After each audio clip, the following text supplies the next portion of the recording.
የስራና ክህሎት ቢሮ ስትራቴጂክ መስክ ምን ይላል?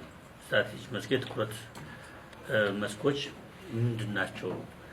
የእናንተም ስትራቴጂክ መስኮች ወይም የትኩረት መስኮች የሚባሉት ምንድናቸው የሚለውን ስናይ ዋናው የጋራ የሚያደርገን የበቃና ተወዳዳሪ የሆነ የሰው ኃይል መፍጠር የሁላችንም ሞተር መሆን ያለበት ይሄ ነው። ብቃት የግድ ነው።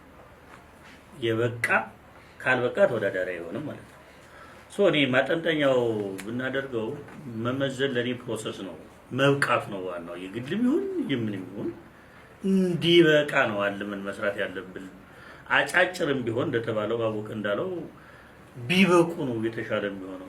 ግን በዚህ ትራክ እንዲሄዱ ምን ሲስተም እንፍጠር፣ ምን አይነት የማሳመንያ ዘዴ እንጠቀም ነው እንጂ እኔ ዋናው ማጠንጠኛችን ኢቭን ከኛም ጀምሮ ብቃት ከሌለ ተመዘን አልተመዘን ፕሮሰስ ነው። ዋናው ማሰሪያው ብቃት ነው የሚለው ነገር ቢያዝ ነው እኔ የሚሻለው።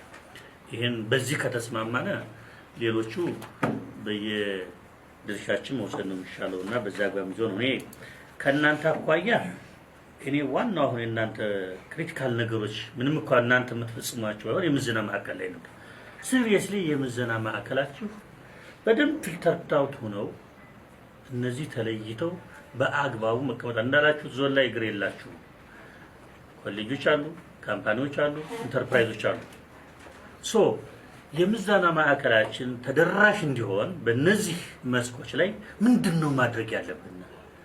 ቢሮውስ ምንድነው መደገፍ ያለበት? መዛኝ ማብቃት የማብቃት ስራ የእናንተ ነው፣ በዋናነት የኛም ነው። መዛኝ ማብቃት ላይ ምንድነው አሁን ማድረግ ያለብን? ምንድነው ክፍተቱ? የምዘናዎች ራሱ ቢመዘን እኮ ራሱ የሚወድቅበት ሁኔታ ነው ያለው። መዛኝ ማብቃት ላይ ምንድነው ማድረግ ያለብን? እኔ አሁን የምጠቅሳቸው ዋናዎቹ የእናንተ ድራይቭ ፎርስ ናቸው። መዛኝ በምንድነው የሚበቃው? ኦኬ፣ ሌላው አካል እንዴት ነው ሊደግፈን የሚችለው?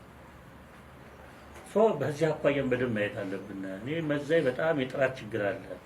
በኋላ ያሰልጣኝ ይመጣበታልና ከዚህ ፐርስፔክቲቭ ማየት አለብን። የምዘና ማዕከላት ማደስ ለምንድን ነው የምዘገየው? ከለየን ማደስ አለብን። የምዘና ማዕከል፣ የምዘና ክፍያ፣ መዛኝ ማውጣት፣ የምዘና ማዕከል እድሳት ላይ እነዚህ በዋናነት እናንተ ይዛችሁት እኛም እንደግፋችሁ ነገር ነውና ከዚህ ፐርስፔክቲቭ ምን እናደርግ የሚሉትን አራቱ ነገሮች በ15 ቀን ውስጥ በጋራ እንድንፈታቸው